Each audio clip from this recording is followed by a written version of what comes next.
اخوان، نطلع من الصبح. حاليا الساعة 6 تقريبا، راح يصير الساعة 7 عندنا. فما دخل. طبعا هذا الطير يدخل عندي دائما اول واحد بعد الطيران من هاي الانثى. يلا ايش راح اسوي؟ راح اخليها كم يوم ان شاء الله. بالسباق الجاي راح استخدمها حتى شنو الطير يرجع بسرعة قبل يدخل. فهمتوا شلون اخوان؟ وبعدين ان شاء الله بعد السباق تكون الطيرة مرتاحة وشادة واطلق صراحة ان شاء الله. شفت الطريقة؟ طريقة حلوة. هاي اخوان، جاي نجهز الشهادات حتى شنو نقدر نحافظ عليها عن طريق هذا البلاستيك.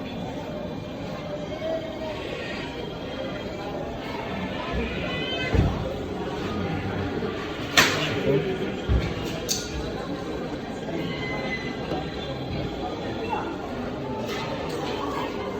بهاي الحالة يطلع لك عندك شهادة المعلم. اخوان، طيارة الطيور الكبار حاط على ما اعتقد مخلف. شوفوا وين وداه لي اياه، وش حط هنا وذاك ركض ورا وين وداه. طبعا هو بالعادة انا اطيرهم بهذا الوقت، لان اول شي اطلع المخالف. مثل ما قلت لكم المخالف ما طلع الصبح، فدخلت المخالف فشوف الطير زرق ايش تايه، قلت خله اطيره. شوف شو يصير، وسبحان الله خلط وياهم ودخل ونزل. مرحبا اخوان، شلونكم؟ شخباركم؟ رجعنا لكم اليوم بفيديو جديد. اللهم صل وسلم وبارك على نبينا محمد صلى الله عليه وسلم. اخوان، هاي طلعتها من الخانة، طلعت طيرة زايفة، وهذا يريد يزوجها. طبعا واخوان ان شاء الله بعد شوي راح اسلم الطيور للسباق، فطلعتها فحتى شنو مثل ما حمس الطير، وان شاء الله الاثنين راح اطلق صراحة، لان هي كلش جاهزة. بس مثل ما تعرفون بهولندا السبت والاحد ممنوع واحد يطير.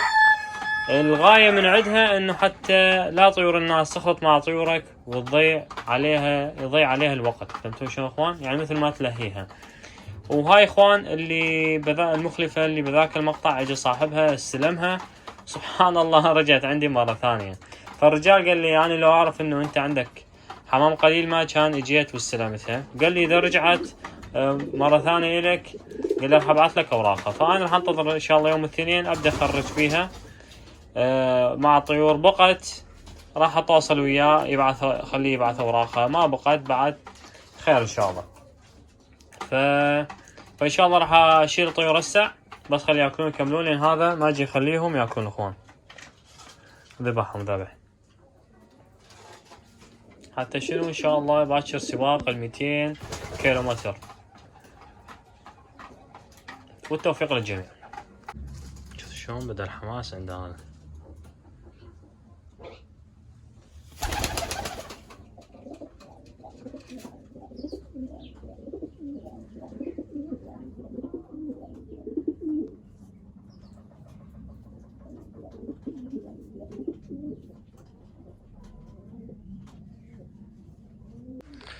اخوان كذا مخرج المخالف. طبعا اليوم ضالي مخلف، وهذاك هناك عندي مخلف مسافات طويلة، ونازل معاه مخلف مريش مع مريش. فانت احسب. طبعا المريش الثاني مو مالتي اللي جوا، هذا هذاك مو مالتي. فهذا عندي هنا بعد 3 والبقية داخل النفط. طبعا اللي ضاع سخيفة الله وكيلك. كان حاطه هنا، وقف هناك، دخلت المخالف، بقوا 5 كانوا يطيرون ما ادري وين راحوا. وقفوا هنا ورا سجارة فما يبين عند اللفت. طار وين طار وقف لي هناك. طلعت المخالف ما نزل، راح طار هناك، وبعدين طار هناك، ورجع هنا، وبعدين راح هيجي مثل قبل كم يوم. هم هنا اخو هذا صار اخوان، حط بيت الجيران. اول مرة طلعت مرتين، بالمرة الثالثة طار من هنا لهناك، يريد يرجع فوق القفص، حط بيت الجيران. وايد ليش وقت ساعتين انا انتظره. طلعت المخالف، دخلت المخالف، طلعت الكبار، ما لحست ايش صار. صقر نزل مسكه، اختفى اخوان، ما طار بعد. ايست من عنده. طلعت الصبح، لان انا جاي اطلع تقريبا الساعة 7 من البيت الصبح، فالساعة 6 ونص اطلع للطيور، احط لها كيل ماي والكبار اطلق صراحة. طيارة الكبار قد بلكت يشوفهم يرجع. ماكو شي. والله رجعت تقريبا الساعة 5:30 6 هيك شي بهيج وقت. طيارة الكبار ماكو شي. قطران هذا بعد. والله اشوفكم طير يجي من فوق هيجي مألف وعليه قوة، تقولون هذا صار له سنة يطير هذا. الله على طلع هذا ماتي. المشكلة ما يخلط وياهم، يجي من يوم مكمل. طيور حطت ما يريد يحط. بعدين اخير شي شكله شوي هلك، الطيور تحط فوق البيت، هو يريد يحط على غير مكان اللي يمشي براسه. اخير شي ما ادري شلون اخوان حطته هنا، بعدين نزل بالحديقة. تقول اول مرة ينزل عندي الطير، ماما تقول الطير غريب. بعدين طار راح هيك بوجهه، الطيور همين راحت وياه هيجي، الطيور رجعت وهو ما رجع. ما ادري شلون. بعدين هم نزل دخلته بالزور من الباب، هم نزل بالحديقة ودخلته من الباب. بعدين يومين الله وكيلكم الطيور كلها تطلع وما يطلع من الخوف. بس لا صار الحمد لله قام يطلع ويطير. اخو هذا مو هذا بعده فرة نص فرة وينزل. فالتوفيق للجميع. اخوان مثل ما تشوفون هذا المريش الغريب حاط فوق البيت، بس شكله ما ناوي ينزل عندي. والمخاف الحمد لله كلها دخلتها، والمخلف هذاك اللي راح رجع، وهذا المريش ما تجي تشوفوه. وعندي بعد مريش ثاني باللوفت مال التبزير، ان شاء الله بعد بس يكمل ان شاء الله انقله وياهم. اخوان ما راح اصور لكم هسه المخالف كلتها لي ما تكمل وشويه الشد، وان شاء الله راح تتونسون ان شاء الله. نسوي مثل مفاجأة. اخوان هاي جبت مجبة فراخ. طبعا هذول الفراخ اخوان هم موجودين عندي باللوفت. اللي المريش اللي قبل شوي صورته هو اخو هذا المريش، وذاك الثاني اخوه اللي ضاع اليوم ورجع. واخوان همين المعلومة عندنا بالسباقات 200 كيلومتر و300 تقريبا 400 هيك شي ندفع لكل طير 75 سنت مع عمولة. انا اليوم سلمت 3 طيور دفعت 2 يورو و50 سنت. بس بالسباقات 700 800 ألف تدفع تقريبا 2 يورو أكثر على كل طير. فلهذا السبب حتى الطيور اللي إذا ما جابت نتائج قوية تنباع بسعر مو رخيص، لأن الهاوي دافع كومة فلوس على السباقات على الطيور مالته. فلهذا السبب فأكيد ما راح يبيع بخسارة. اخوان هاي استلمت الشهايد مال الطيور مال برشلونة مثل ما تشوفون. طبعا الطير 2001، بس المراكز اللي حققها 66 برشلونة و9 همين برشلونة. فعنده مركزين حلوين. وهنا همين الطيرة هاي ألمانية محققة بهم 2001 5 مرتين 7 8 9 12. وهذا ابنهم المباشر، وهذا الفراخ اللي خذتهم هم الأحفاد هم مباشرين أحفاد. تمثل شو اخوان. الحمد لله على كل حال، ان شاء الله نتوفق بيهم. اخوان اليوم 24/6/2023 سلمت 3 طيور الساعة 8:15، وان شاء الله الطيور انطلقت الساعة 7، يعني هي هسه بالطريق، بس انا بعد ساعة راح اطلع للشغل. فالطيور تقريبا توصل 9:30 10 احتمال هيجي شي، ممكن 11، بس انا ما راح اكون بالبيت. فراح احاول ارجع من وقت البيت حتى شنو اخذ الجهاز واوديه للنادي وحتى نشوف النتائج. ومثل ما قلت لكم هاي ان شاء الله ثانية راح اطلق صراحة. هذه راح اخرجها، بقت راح اتواصل ويا صاحبها على الاوراق مالتها، ما بقت خير ان شاء الله. وهنا عندي حمام التبزير، وهذول هنا عندي اخر مخلفين، هذا وعند اخوه الثاني مريش جوا. اخوان مثل ما تشوفون النتائج طلعت، بس المرة المراكز قليلة. بالعادة تقريبا يكون 64 مركز 84 هيك شي ما متأكد، بس ما شفت انه وصل هالعدد 42 مركز.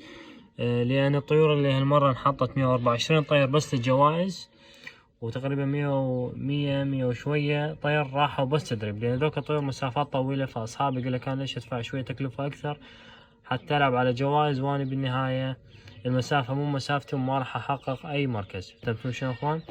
بس اخوان المركز الاخير الساعة 9:57 و58 ثانية. انا الطير الاول الساعة 9:57 و32 ثانية. بس الطير هذا أسرع من طيري، لأن صاحب الطير هذا ساكن بعد بيتي، يعني تقريبا يبعد عني كيلو 2 كيلومتر 3. فالطير كان أسرع فحقق المركز الأخير.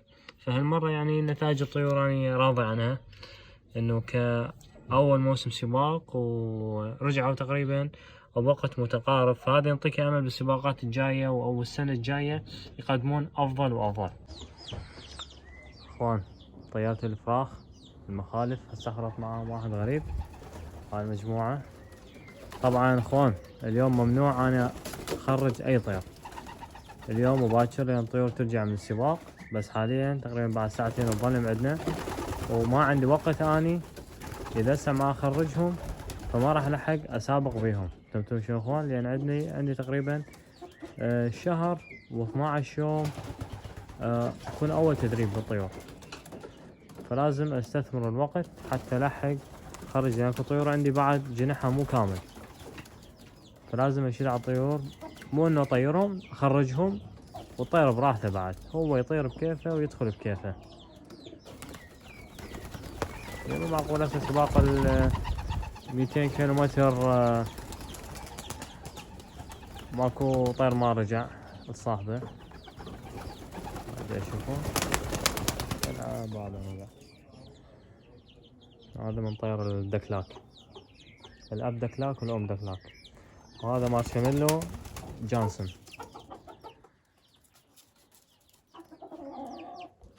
وهذا همينه جونسون، كله جونسون وهم يتونس. هاي الطيور والله ما ادري خربانة يروح وين راحوا، وهذا راح هيجي وهذا راح هيجي وهيجي. وهنا عندنا الشكري. نخرج فراخ عدد كبير، كمية كبيرة ما تلحق تحسب، ما تعرف هذا اذا طار راح هيجي وهذا راح هيجي، ما تقدر تراقبهم مثل ما انه انت تخرج واحد واحد.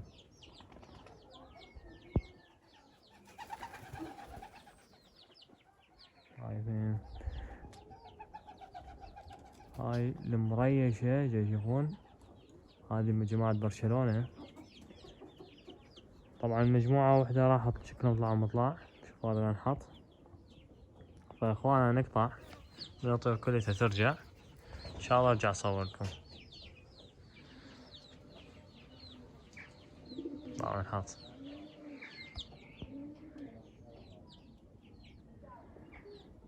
حتى ان شاء الله بعد شوي هم انظف اللفت.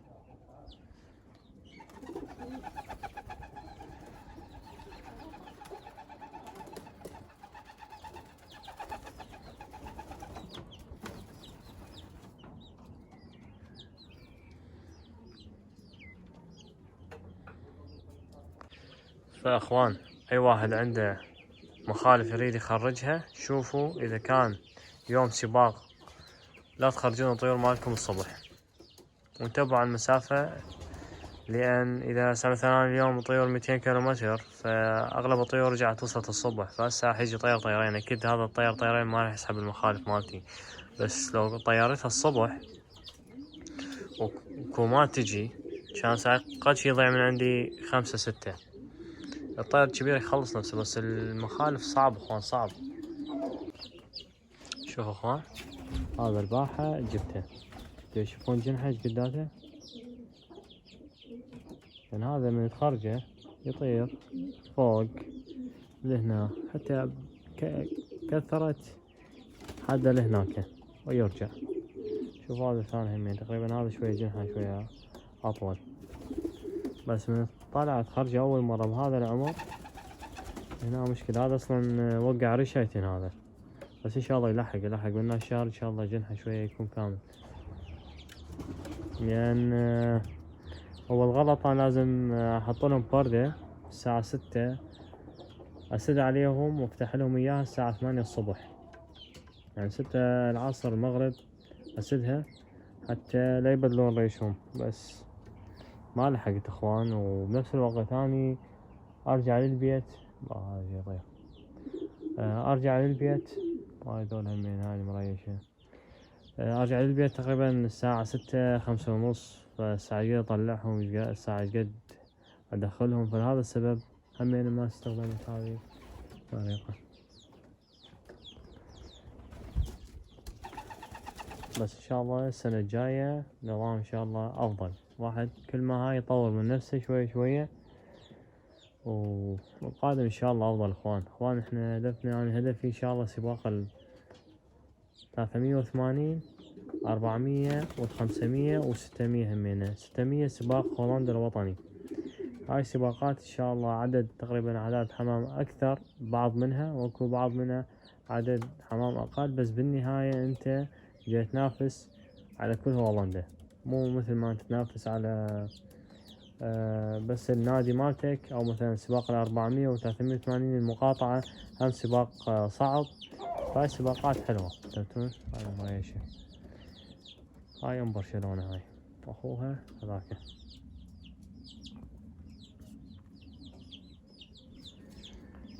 وهذا اخوه اللي راح، شوفوا هاي طير راح هيك. ان شاء الله راح افوكس على هاي السباقات. اخوان مثل ما تشوفون كل الطيور رجعت. هاي هناك مجموعة وكو منها دخلت جوا. فاخواني اللي ما مشترك بالقناة خليه يشترك، خلينا نوصل اكبر عدد ممكن من المشتركين، لان تنتظرنا ان شاء الله فيديوهات كلش حلوة. بس خلي عطل ان شاء الله، وان شاء الله نفكر اروح مكان الزاجل.